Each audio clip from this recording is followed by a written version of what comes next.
నమస్తే, welcome to ANN special drive. నేను మీ లక్ష్మీ నాగ్ నరహరి శెట్టి. తెలంగాణలో స్థానిక సంస్థల ఎన్నికల నిర్వహణ కోసం ప్రభుత్వం నవంబర్ 22న జీవో నెంబర్ 46ను విడుదల చేసింది. ఎస్సీ, ఎస్టీ, బీసీ వర్గాలు కలిపే రిజర్వేషన్లు మొత్తంగా 50% కంటే ఎక్కువ కాకూడదని ఆ జీవోలో ప్రభుత్వం స్పష్టం చేసింది. దీంతో జీవో నెంబర్ 46 ప్రకారం చట్ట విరుద్ధంగా రిజర్వేషన్లు కేటాయించారని, వెంటనే పంచాయతీ ఎన్నికలు నిలిపివేయాలని సవాల్ చేస్తూ వెనుకబడిన కుల సంఘాలు వేరువేరుగా రాష్ట్ర అత్యున్నత న్యాయస్థానం హైకోర్టులో పిటిషన్ను దాఖలు చేశాయి. ఈ మేరకు ఇవాళ వారి పిటిషన్లపై విచారణ జరిపిన చీఫ్ జస్టిస్ ధర్మాసనం సంచలన ఉత్తర్వులు జారీ చేసింది. రాష్ట్రంలో స్థానిక ఎన్నికల నిర్వహణకు సర్కారు విడుదల చేసిన జీవో నెంబర్ 46పై ఈ దశలో తాము స్టే ఇవ్వలేమని స్పష్టం చేశారు.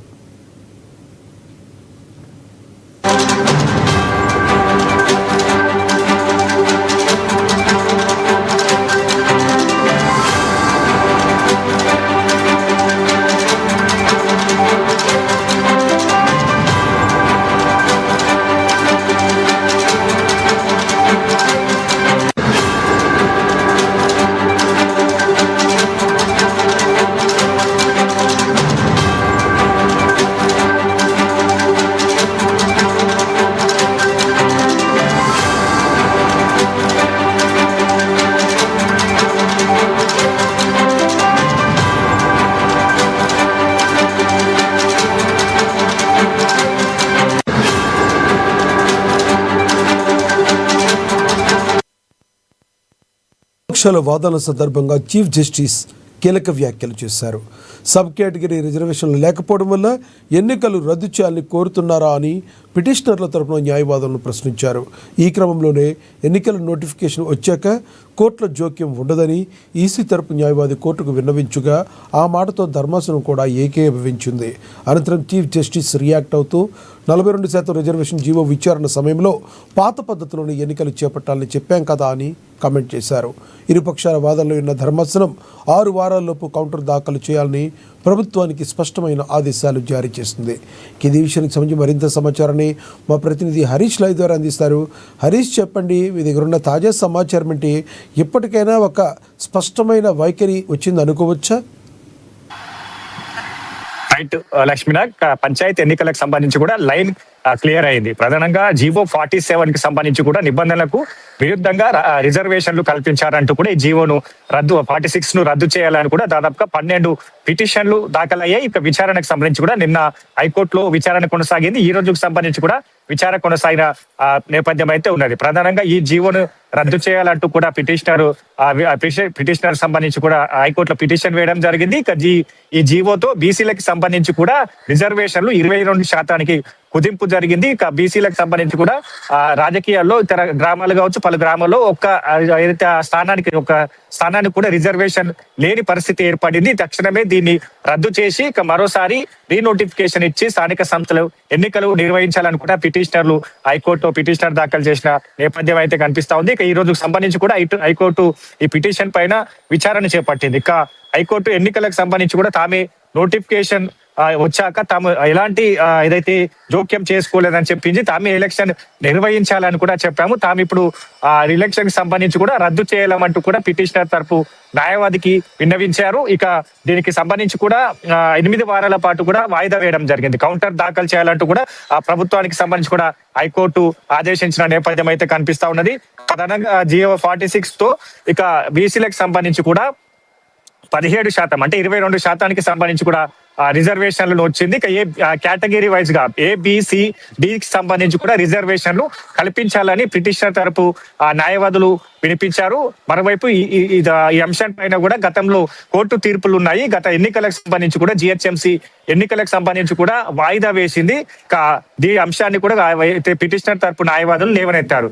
ఇక ఇప్పుడు కూడా ఏదైతే పంచాయతీ ఎన్నికలకు సంబంధించి కూడా ABC కేటగిరీ వైజ్ గా కూడా రిజర్వేషన్లు కల్పించినాక ఎన్నికలు నిర్వహించాలని కూడా పిటిషనర్ తరపు న్యాయవాదులు వినిపించారు. వీటన్నిటి కూడా హైకోర్టు తోసిపుచ్చింది. 8 వారాల పాటు కూడా గడువు ఇచ్చిన వాయిదా వేసిన పరిస్థితి ఉంది. ఇప్పుడైతే తాము రాజకీయ పార్టీలకు సంబంధించి రిజర్వేషన్ విషయంలో ఏమైనా గందరగోళం నెలకొందా? ఎవరి పార్టీ స్టాండ్ ప్రకారం వాళ్ళు ఇచ్చుకుంటారా? ఏం జరగబోతుంది అంటారు?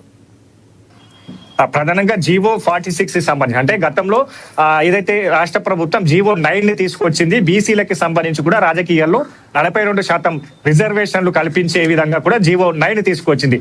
దాంతో పాటుగా ఆర్డినెన్స్ కూడా గవర్నర్ పంపింది. 2 ఆర్డినెన్స్ సంబంధించి కూడా గవర్నర్ వద్ద పెండింగ్ లో ఉన్నాయి.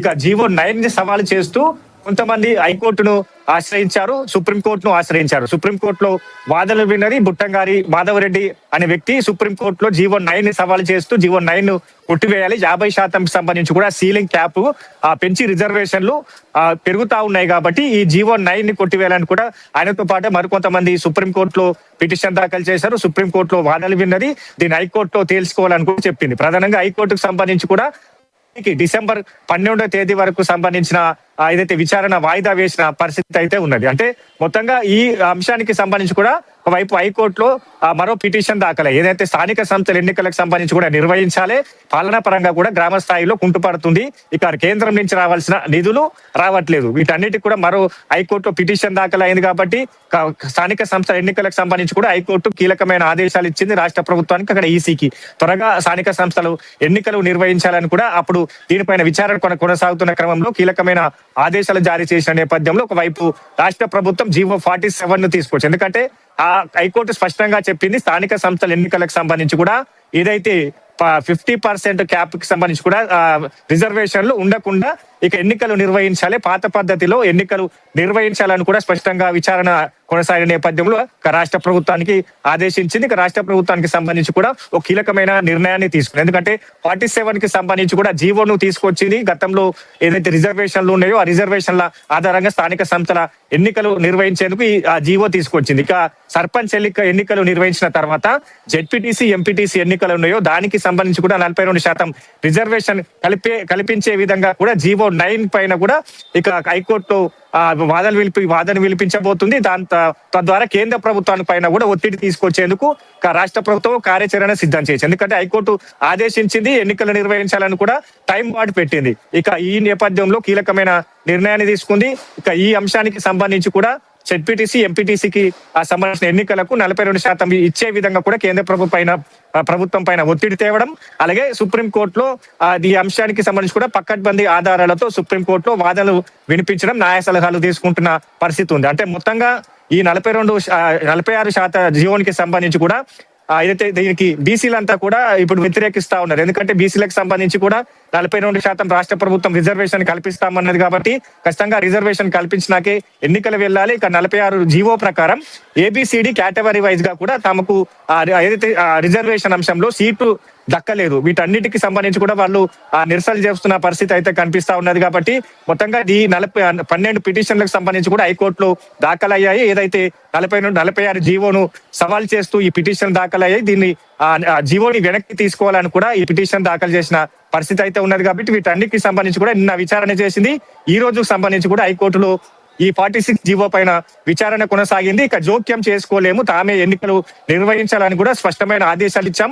మరొకసారి ఎన్నికలు నిర్వహించొద్దు అంటూ కూడా ఆదేశాలు ఇవ్వలేమంటూ కూడా ఇక పిటిషనర్ తరపు న్యాయవాదులకు హైకోర్టు సూచించిన నేపథ్యం ఉంది. ఇక ఈ కేసుకు సంబంధించి కూడా 8 వారాల పాటు వాయిదా వేశారు. కాబట్టి ఖచ్చితంగా స్థానిక సంస్థల ఎన్నికలకు సంబంధించి కూడా లైన్ క్లియర్ అయినట్టుగా తెలుస్తా ఉన్నది. ఇక మొత్తంగా ఈ 42% రిజర్వేషన్లకు సంబంధించి కూడా ఇక ఎన్నికల తర్వాత రాష్ట్ర ప్రభుత్వం మరోసారి ఒత్తిడి తెసేందుకు సిద్ధమవుతున్న పరిస్థితి అయితే ఉంది. Lakshminarayana, thank you Harish.